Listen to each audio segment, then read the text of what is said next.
Hello， 大家好，这是蓝色里面正在盛开的秋石斛。今天的视频就是想跟大家分享秋石斛，就是向大家种草，让你喜欢上它，并把我的养护心得跟大家分享，让你不走弯路。大多数的人最先接触的兰花是蝴蝶兰，因为市面上比较容易买到，而且它花色很多，花期又很长，这是它最大的优点。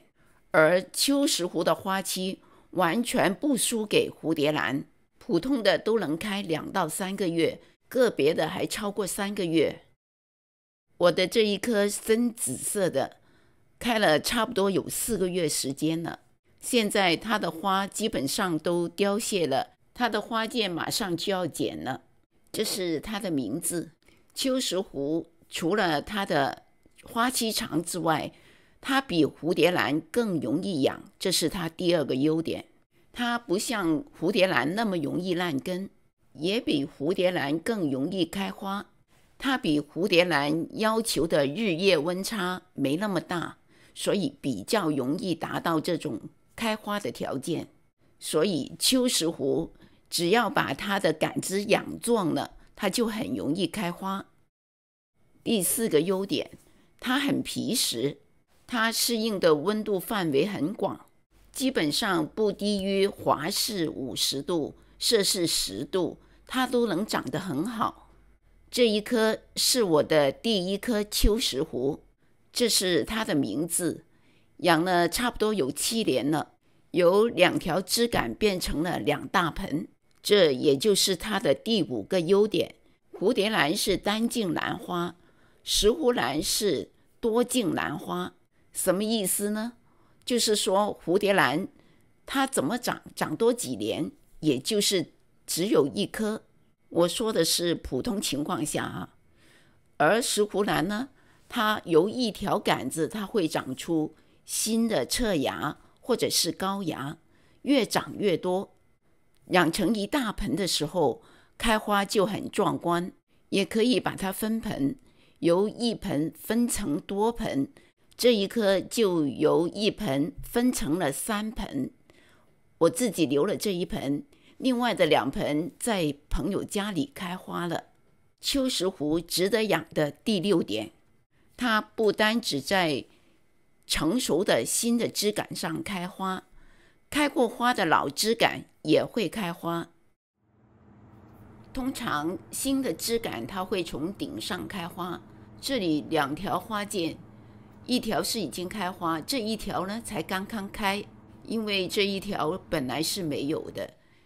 下面这条干的这条呢是最先长出来的，而且已经长花苞了。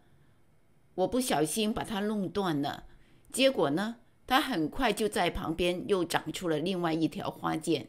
这1条是老的枝杆，顶上的2条花剑呢是它上一次开花的。这一次呢，它又从下面的叶子底下抽出2条花剑，所以不要以为旧的枝杆就不能开花，看，而且花量还不少，所以在选购的时候要挑枝杆多的，就算是老的已经开过花的枝杆，照样能开花。看看这1条老枝很老很老的了，已经开过几次花的了。通常呢是在顶上开始开，这是第1次开花。第2次开花就下面一片叶子，现在在这个位置还抽了1条花梗，这样是不是觉得很有趣，很值得养呢？这棵叫这个名字，说的它那么好，那怎么养呢？先说一下植料吧。其实跟其他兰花一样，用什么植料并不是最重要的，关键是你要懂得怎么样去浇水。我比较喜欢用颗粒的植料，或者是黑金兰花专用配方。一般来说，我很少用传水台的，因为在雨季传水台很容易造成烂根。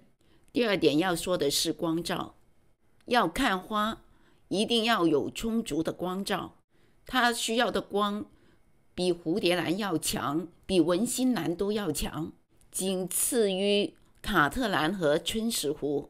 只要在保证不晒伤它的叶子的前提下，给它尽量高的光。第三，肥料。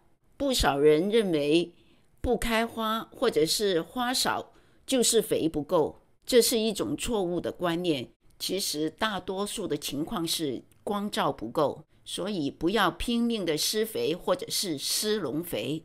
这一盆是我从阿瓜多尔网购的，是裸根来的纸条老枝。浮盆呢，我很少给它施肥，它照样来花，因为它的杆子上已经储存了很多的能量。那要怎样施肥呢？看到有新苗在生长，有新根在长的时候，要给它施肥。这个通常是在春夏两季，每周给它施均衡肥，是建议浓度的一半。通常我还会在盆面上撒一点点的缓释肥。到了秋季，我会转用磷钾比例比较高的催花肥，也是每周一次，用建议浓度的一半。千万不能用农肥，它的根还是很敏感的，水多了不一定烂根，但是肥浓了一定烂根。所以我基本上都是用建议浓度的一半。最后要说的是浇水。如果环境通风，植料透气，我觉得在春夏秋三季，水大一点不是问题，干一点也不是问题。通常如果不是农肥水，它不会烂根。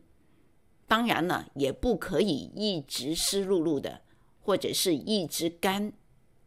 基本上盆面上干了就可以给水了。到了秋末初冬就不一样了，要稍稍的控水。温度低，如果在室内不够通风，更要控水，否则它很容易烂根。控水还给它一个信号，告诉它是时候要开花了。接下来要说的就是花期的养护，从第一朵花开开始，停止用催花肥。如果盆面上有缓释肥的话，可以不用再施液体肥。如果要用液体肥的话，要用均衡肥，用建议浓度的1/4就够了。大概是浇2次水就给1次肥，水不能太多，水多了容易烂根，而且花也谢得快。也不能太干，太干再浇水，花就很容易谢，而且很容易消苞。那该怎么浇呢？它有点像文心兰，大概8分干就可以给它浇水了。也就是说，植料还没有完全干透，就可以给它浇水了。最后要说的就是关于换盆，我觉得它的根还是对盐分比较敏感。如果2年之后你发觉它好像长得没那么活跃了，那么最好给它换一下植料。如果它长势还是很好的话，那就不用。以上就是我要跟大家分享的关于秋石斛的一些心得，谢谢收看。